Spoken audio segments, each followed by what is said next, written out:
অনেকেই মনে করেন আমার ওভেন নেই, তাহলে মনে হয় আমি পারফেক্ট একটা কেক তৈরি করতে পারবো না, তাই না? এটা আপনাদের সম্পূর্ণ ভুল ধারণা। আসসালামু আলাইকুম, welcome to another recipe.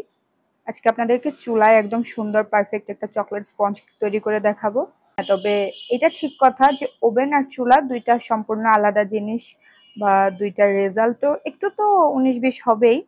But এমন না যে একদমই ভালো হয় না চুলায় কেক, বা চুলার কেক মজা হয় না, সফট হয় না। দেখেন আমার এই কেকটা কিন্তু আমি চুলায় তৈরি করেছি, এটা কতটা স্পঞ্জি হয়েছে আর কতটা পারফেক্ট হয়েছে।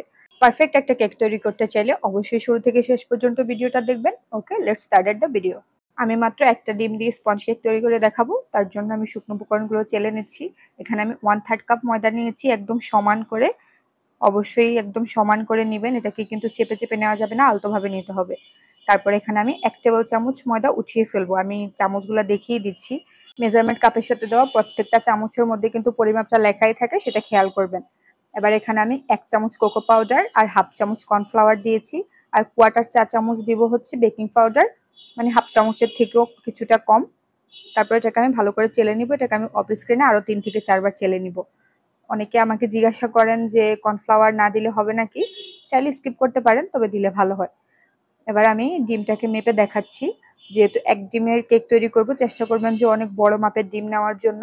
ডিমকে সাধারণত 50 গ্রাম ধরা হয়, দেখেন আমার এখানে ডিমটা 66 গ্রাম হয়েছে। এরকম চেষ্টা করবেন একটু বড় যে ডিমগুলা থাকে ওগুলা নেওয়ার জন্য। তারপরে একটা বাটিতে আমি ডিমগুলা নিয়ে নিলাম। এবার এটাকে বিট করব সামান্য একটু ফেনা ফেনা হওয়া পর্যন্ত। তারপর এখানে আমি দিয়ে দিচ্ছি চিনি। এখানে 1/4 কাপ চিনি আমি নিয়েছি। চিনিটাকে 2 বারে অ্যাড করব। চাইলে একবারও অ্যাড করতে পারেন, যেহেতু এখানে ডিমের পরিমাণ কম, সমস্যা নেই।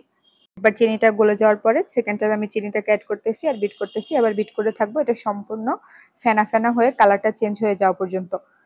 দেখেন আমি যখন একটা সংখ্যা লিখে নিচ্ছি, সংখ্যাটা 3 থেকে 4 সেকেন্ড এটা স্থায়ী হয়ে তারপর আবার মিলিয়ে যাবে, এরকম হলেই হবে।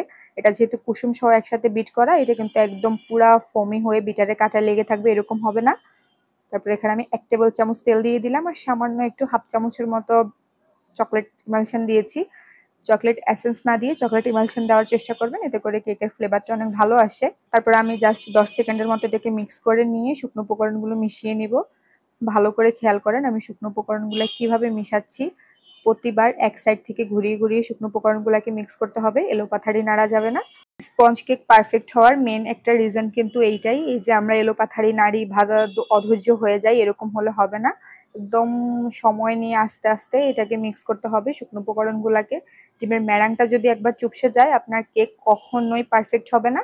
বা এই যে হাতের মুঠে নিয়ে, এটাকে অনেকেই বলেন যে আমার কেক তো আমি এরকম হাতের মুঠে নিয়ে মুছড়াতে পারি না, এটা ভেঙে যায়। এই ব্যাপারটা কিন্তু আপনাদের এইখান থেকে এই সমস্যাটা হয়ে থাকে। দেখতে পেলেন আমি এখানে 1 চামচ দুধ অ্যাড করেছি।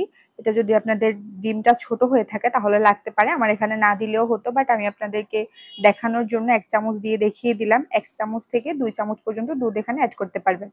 এবার আমি 4 ইঞ্চি একটা মোল্ড নিয়েছি, এটাকে আমি কাপ কেক তৈরি করব, এই জন্য ছোট একটা মোল্ডে নিয়ে নিলাম। এবার একটা কাঠি দিয়ে জিগজ্যাগ করে দিচ্ছি। অবশ্যই এই স্টেপটা ফলো করতে হবে, তাহলে একদম আপনাদের কেকটা সব দিক থেকে সমানভাবে হবে। চুলায় আমি আগে থেকেই একটা পাতিল ফ্রিহিট করতে রেখে দিয়েছি 10 মিনিটের জন্য। তারপরে কেকটাকে বসিয়ে আমি 25 থেকে 30 মিনিটের জন্য এটাকে বেক করে নিব। দেখেন 25 থেকে 30 মিনিট পর আমি চুলা থেকে নামিয়ে এটাকে ঢেকে পুরোপুরি ঠান্ডা করে নিয়েছি। একটু ব্যস্ততার কারণে আমি চুলা থেকে নামানোর ভিডিওটা দেখাতে পারিনি, সেজন্য সরি। আমি চুলায় থেকে নামিয়ে এটাকে পুরোপুরি ঠান্ডা করে তারপরে মোল্ড আউট করতেছি। অবশ্যই কেকটাকে সবসময় আমি এটা বলে থাকি যে ঢেকে পুরোপুরি ঠান্ডা করে তারপরে মোল্ড আউট করবেন। দেখেন আমার কেকটা কত সুন্দর হয়েছে। ভিডিওটা দেখে যদি একটু উপকৃত হন তাহলে একটা লাইক দিয়ে দিবেন। ওকে, থ্যাংকস ফর ওয়াচিং। আল্লাহ হাফেজ।